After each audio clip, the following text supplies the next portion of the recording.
TLDR, a heavily planted aquarium can utilise CO2 faster than you can realistically inject it. I have a dual 125 litre planted aquarium. It's about 6 years old and for most of that time was not CO2 injected, although it's always had a high quality plant light.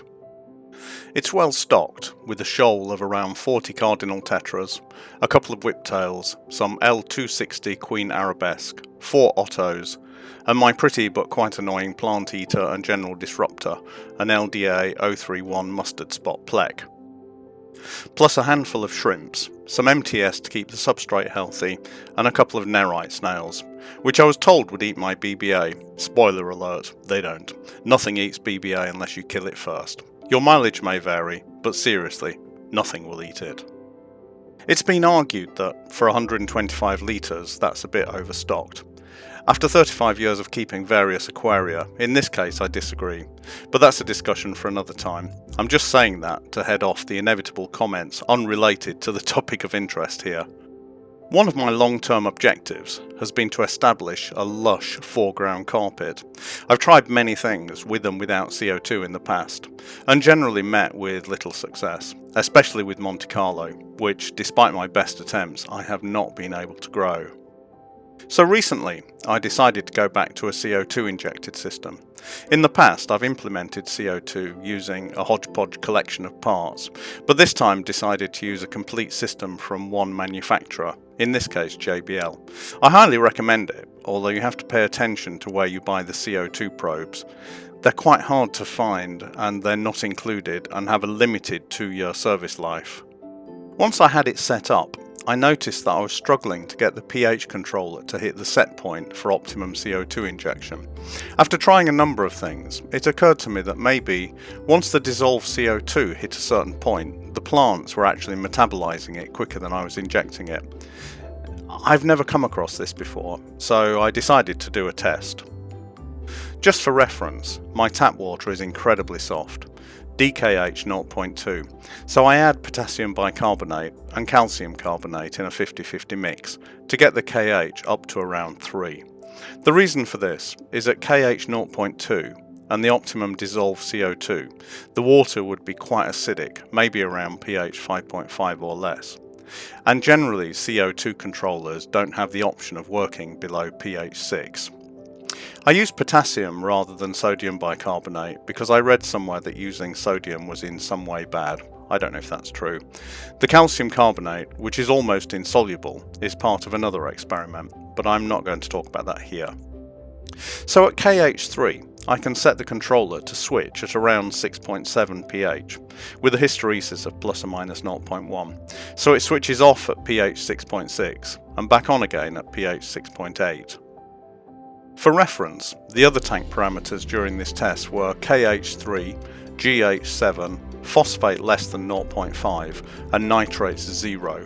The nitrates at 0 are problematic.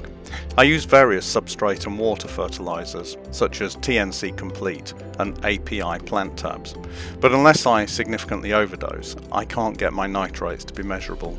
I've tried different test kits, but that's not the problem. I think basically the plants are just using it faster than the level that I'm putting it in that's indicated on the label.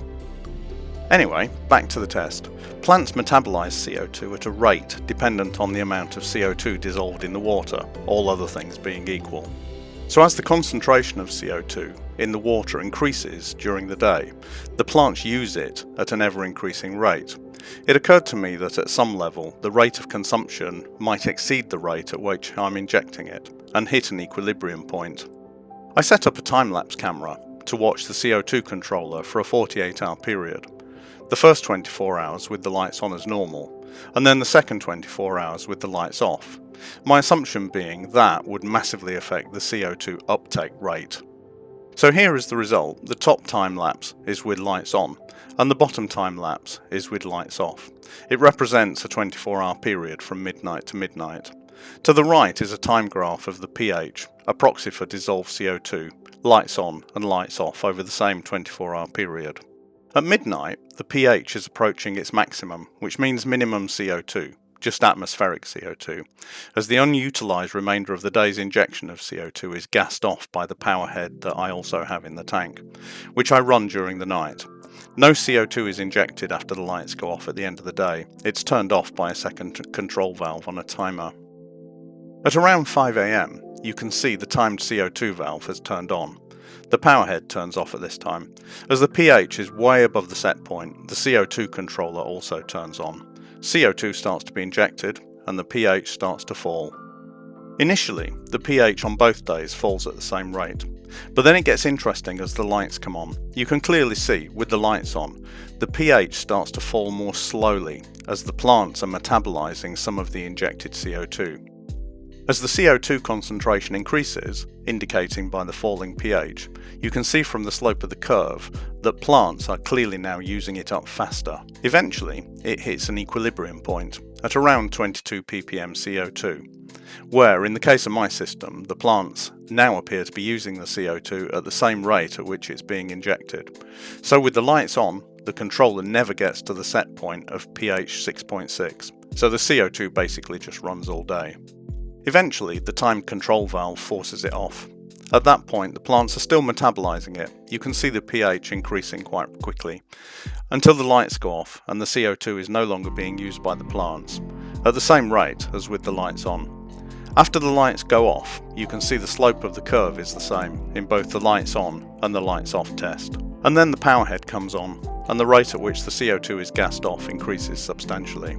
If you now just look at the graph, you can clearly see that with the lights off and the plants using much less CO2, the pH easily reaches the set point of 6.6 minus the 0.1 hysteresis, which turns off the valve, and then rises again until it hits the set point plus the 0.1 hysteresis, which turns the valve back on again. But shortly after that, the timed valve shuts the CO2 off in both cases. This is the same graph, but from the perspective of CO2 rather than pH. By the way, the power head is there as an insurance policy, in case the filter pump fails. During the day it's not a problem, as there's more than enough dissolved oxygen due to the plants. You can see that from the purling in the tank, as the water has become completely saturated with oxygen. I don't want the power head on during the day as it increases the CO2 loss at the surface of the tank, but during the night I always want to be sure I have some surface water movement. Anyway, I hope you enjoyed watching and hearing about my little experiment. It is the case that if you have a heavily planted tank, the plants can use the CO2 above the rate that you're putting it in. I'll probably leave things as they are. The plants are growing nicely. The hydrocotyle, which you can see in the foreground, is running riot and needs constant pruning. And the fish seem happy. If only I could get that pesky Monte Carlo to grow. Thanks for watching.